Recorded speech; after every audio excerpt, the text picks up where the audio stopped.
প্রধানমন্ত্রী তারেক রহমানের একজন উপদেষ্টা প্রতিমন্ত্রী পদমর্যাদার খুবই কদর্যভাবে কথা বলেছেন একটি সংবাদ সম্মেলনে। তিনি ভারতে প্রবেশ করার পথে প্রতিবন্ধকতার মুখোমুখি হয়েছেন। তিনি নিজেকে বিব্রতকর পরিস্থিতি থেকে রক্ষা করার জন্য প্রোটেস্ট হিসাবে দেশে ফিরে এসেছেন, এমনভাবে তিনি কথা বলেছেন। সে বিষয়টা নিয়ে কয়েকটি কথা বলতে চাই। কে এই জাহিদুর রহমান? কি তার অতীত? আমি বাংলাদেশে তাকে কোনো একজন খ্যাতিমান চিকিৎসক হিসেবে কোথাও দেখিনি এবং কোনো লিটারেচারও দেখিনি। বাংলাদেশের কোনো রাজনৈতিক দলের গুরুত্বপূর্ণ নেতা হিসেবে কোথাও দেখিনি। বাংলাদেশের সামাজিক বা স্বেচ্ছাসেবকমূলক কর্মকাণ্ডে তার কোনো অবদানের কোনো উল্লেখযোগ্য ইতিহাস আমি দেখিনি।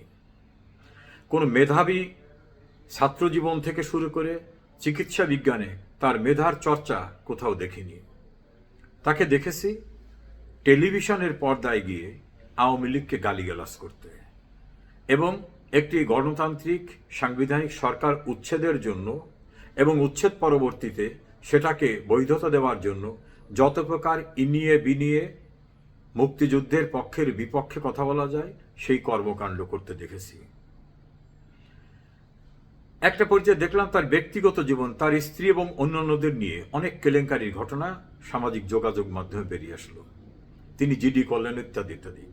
সব মিলে বলছে যে ক্লিন ইমেজের লোকও না, রাজনৈতিক অতীতও নাই, কোনো বর্ণাঢ্য অতীত নাই, কোনো কন্ট্রিবিউশন নাই, কোনো মেরিটোরিয়াস অবস্থান নাই, কিচ্ছুই নাই। এই টেলিভিশনে দালালি করার স্বীকৃতি হিসাবে তারেক জিয়া সরকার তাকে একটু উচ্ছিষ্ট হালুয়া রুটির ভাগ দিয়েছেন প্রতিমন্ত্রীর পদমর্যাদায় উপদেষ্টা। তার কাজটা কি কোনো এক্সিকিউটিভ কাজ নাই, ওই যে আওয়ামী লীগের বিরুদ্ধে কথা বলা গোয়েবলসীয়ভাবে সেটা করেন তিনি। তার আদব কায়দা শিষ্টাচারের ঘাটতি লক্ষ্য করে দেখেছি। আমি এক সময় মন্ত্রী ছিলাম, ক্যাবিনেট মিনিস্টার তথ্যমন্ত্রী তার পাশে বসা জহিরুদ্দিন স্বপন, তিনি সংবাদ সম্মেলন করেন। ক্যাবিনেট মিনিস্টার কিন্তু এমপি এবং ফুল মিনিস্টার, আর উনি কিন্তু এমপিও না, উনি উপদেষ্টা প্রতিমন্ত্রীর মর্যাদায়। তো যেখানে ফুল মিনিস্টার বসা থাকে সেখানে উনি সংবাদ সম্মেলন করেন কিভাবে? আন্ডার অড provision of law, rules of business আসে, ওয়ারেন্ট অফ প্রেসিডেন্সি তো কোনোভাবে আসে না। উনি সেটা করেন, কারণ ওনার মতো নগ্ন দালালিপূর্ণ কথা বলা হয়তো মন্ত্রী বলতেন কিনা সেটা নিয়ে কথা আছে। উনি ভারত সম্পর্কে খুব নেতিবাচক কথাবার্তা বলছেন, জঘন্য কথাবার্তা বলছেন। আমি প্রতিবেশী বন্ধু রাষ্ট্রের প্রতি আমাদের কৃতজ্ঞতা আছে মহান মুক্তিযুদ্ধে তাদের অবদানের কারণে। যে উনি যে কথাগুলো বলছেন সেটার ভিডিওটা আমার কাছে আছে। আমি ভিডিওটা দেখাতে চাই না, কারণ ওটা পুনরায় প্রচার করা মানে আর একটি নেতিবাচক বিষয়কে সামনে নিয়ে আসা। এত ন্যাক্কারজনক কথা বলছেন ভারত সম্পর্কে। এত জঘন্য কথা কোনো ভদ্রলোক বলতে পারে, শিক্ষিত লোক বলতে পারে আমার ধারণা নাই। এইসব বলার পর উনি সেই দেশে ঢুকতে গেছেন। তার চেয়ে জঘন্য কাজটি, উনি রাষ্ট্রীয় বা সরকারি একটি স্ট্যাটাস পেয়েছেন প্রতিমন্ত্রীর পদমর্যাদায় উপদেষ্টা। তাহলে তো উনি ব্যবহার করবেন ডিপ্লোম্যাটিক পাসপোর্ট। দেখলাম উনি নাকি অর্ডিনারি পাসপোর্ট নিয়ে গেছেন। এটাতে আরেকটি অপরাধ।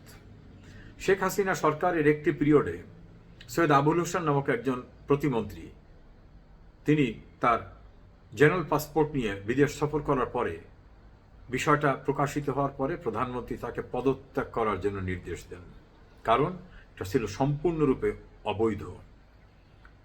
এই ডক্টর জাহিদ, ডক্টর না সরি উনি ডাক্তার, এই ডাক্তার জাহিদ